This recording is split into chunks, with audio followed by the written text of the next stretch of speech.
it's Mo. It is January 2026, and that means it's time to do the Postscript Tag. This is a tag similar to the quarter year tag, the mid-year tag, the end of year tag that I do at the beginning of every new year to talk about the old year's reading. I think this was originally created by Memento Mori, who I do not think makes videos anymore, but I will still leave whatever information I have listed down below.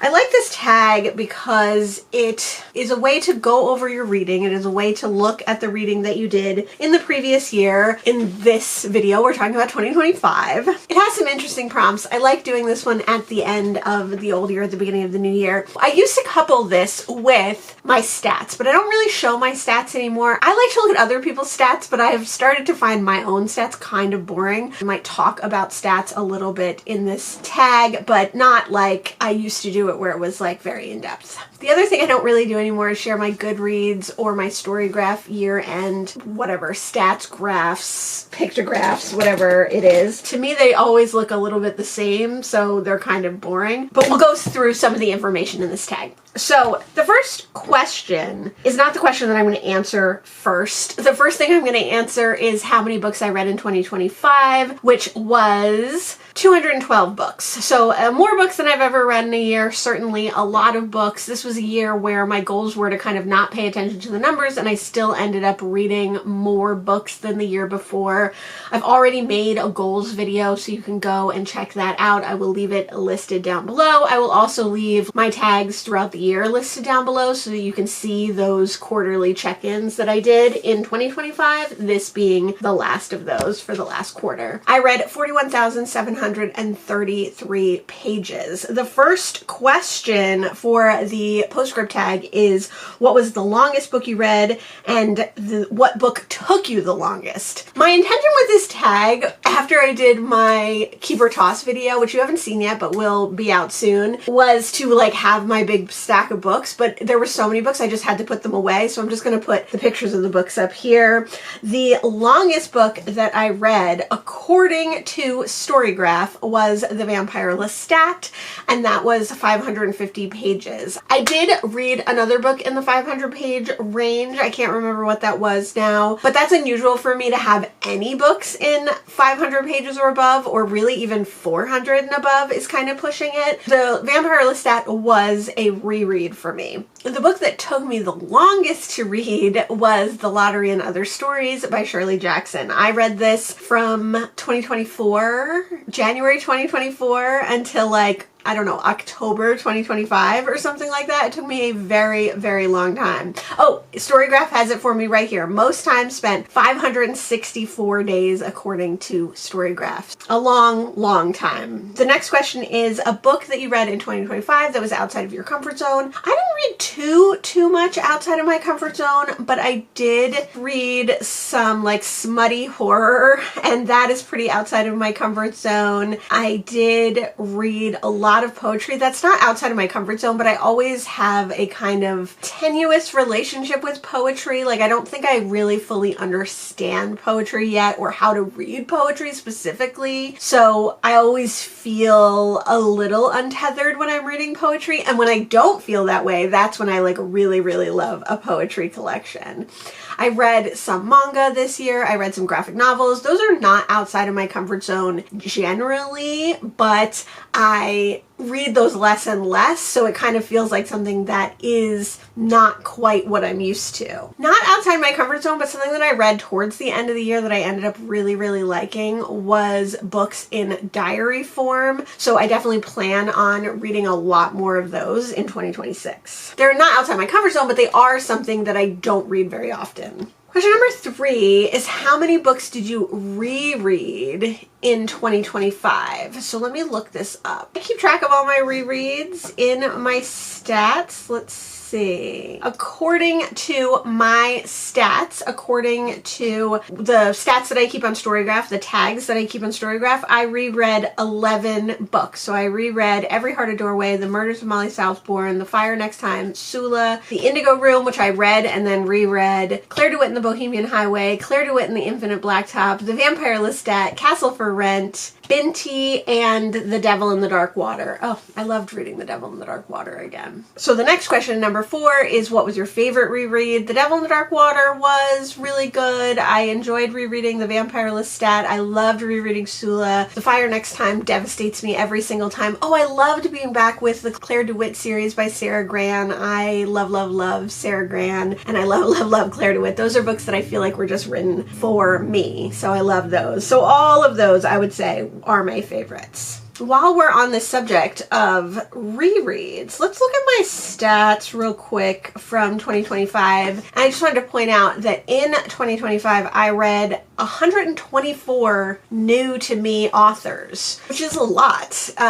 And then I read 89 authors that I've read from before. So within those 89, 11 of them were rereads. 58.2% new to me. That's a lot of new to me. I'm going to eventually do a year over year for my reading, and it'll be interesting to see how much that changes. Question number 5 is a book you read for the first time in 2025 that you will reread in the future. Certainly some of my favorites of the year. That video will be coming out soon. I read a couple of books about self-sustaining living. I will probably eventually reread like all of those. I will probably reread a lot of the poetry. I will probably reread Toni Morrison. I will probably reread Sarah Gran again in the future. I really loved the Sworn Soldier series. I will probably reread those like every few years as they come out. Every Heart a Doorway. I read the last in the series at the time that came out in January 2025. I would reread that.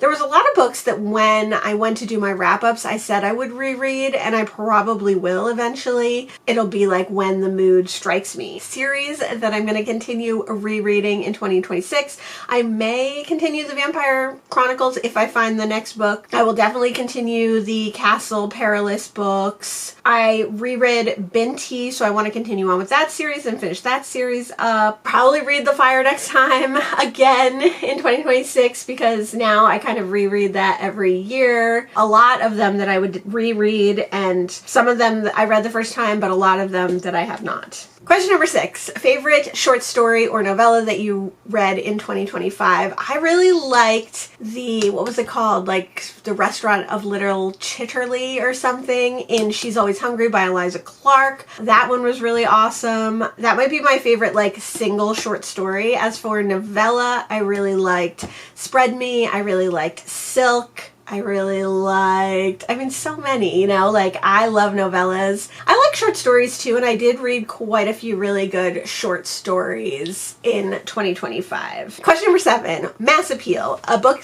that you liked that you would recommend to a wide variety of readers. Toni Morrison for sure. Anything, I read 4 Toni Morrisons in 2025, and I would say 100% everybody should be reading Toni Morrison. I think The Fire Next Time absolutely should be read by everyone. It should be required reading. If you are a mystery person, I think The Man in Cabin 10 by Mary Roberts Reinhardt was a really good one, really exciting. I really liked Vera Wong. I think that has a lot of mass appeal. I loved A Time to Be in Earnest by P.D. James. If you are a reader who likes to read about writers, this is a nonfiction diary that she wrote that was really interesting. The Foxwife by Yang-Si Chu. I love that one, and I think that that has a lot of mass appeal. And then question number 8 is specialized appeal, a book that you liked but would be hesitant to recommend to everyone. I would say Spread Me by Sarah Gailey. That one was a lot,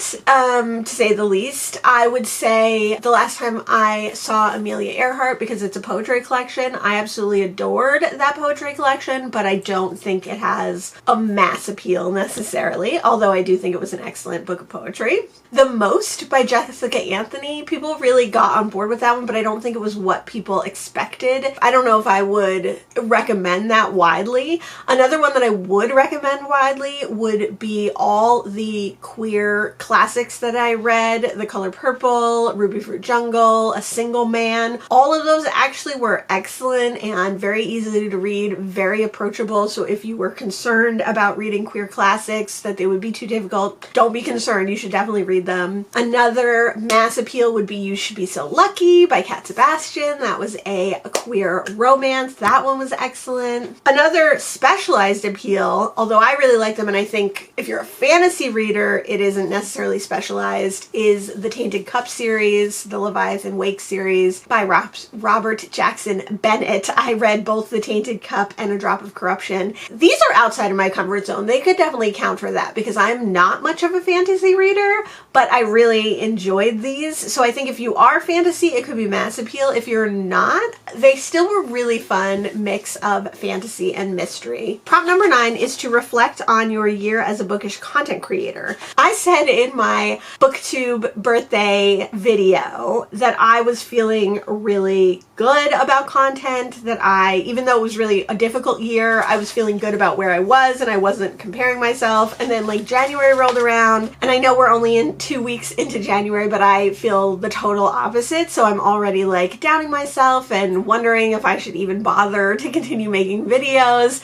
So I don't know what my real true feelings were. They go up and down is the truth. I sometimes feel totally happy with my year in 2025 as far as the content that I ended up putting out. I don't feel totally happy about the lack of content that I did put out in 2025. I don't feel super good about how it was a very difficult year for me to get content out, but on the other hand, I enjoyed the content I put out and I'm glad that I put out what I did and I felt comfortable. But like now, again, looking like while I was in it, it was up and down, and now looking back on it, I'm like, why do I even do this? I don't know. I do it because I like it. I do it because I enjoy it. I do it because it's fun to challenge myself. I think 2026 is going to be an extremely challenging year for me for content. I think it's going to be very difficult in this moment where I am to feel good about the stuff that I'm putting out as far as the response, not so much my endeavor, my work towards it, because I think it is going to be a challenging year in that respect as well, because I think I'm going to try harder. I think I'm going to try to do more. I think I'm going to try to really stretch myself and my knowledge and learn more. I say this every year, but like this year I actually do feel it, and I've already started doing that a little bit. So like something that I've been saying I wanted to do for years and years and years was learn to work with Procreate, to do thumbnails and to do animation within my videos. So I've started doing that already. So I feel like if I can keep up that momentum, 2026 is going to be a challenging but exciting and interesting year for myself for content. But I think overall, the response that I get to content is not encouraging. It's not fun for me a lot of times because I don't get a lot of response. Now, is that mostly my fault? I would say yes, but is that me just being insecure? Like, I don't know. You know, I think joining more reading sprints, commenting more, joining in more with the community would be helpful to me, but something that I really struggled with in 2025 was to even watch BookTube as much as I would like, to comment as much as I would like, to just be present as much as I would like, because I was very busy, and I think 2026 is going to be the same way. So is it my fault? Is it someone else's fault? I guess it's nobody's fault, really, or a combination of everything, which also makes it nobody's fault. So my reflection on 2025 is that my feelings go up and down. They change depending on what I'm looking at and what I'm feeling in the moment, what I'm measuring when I look back on whether it was a good year or not. Here's to a better year in 2026. Here's to not comparing yourself to others. Here's to working on yourself to better yourself and hope that other people recognize that. So the last tag is to tag some people, and I think that anyone can do this tag. It's not a tag that you need to be tagged in.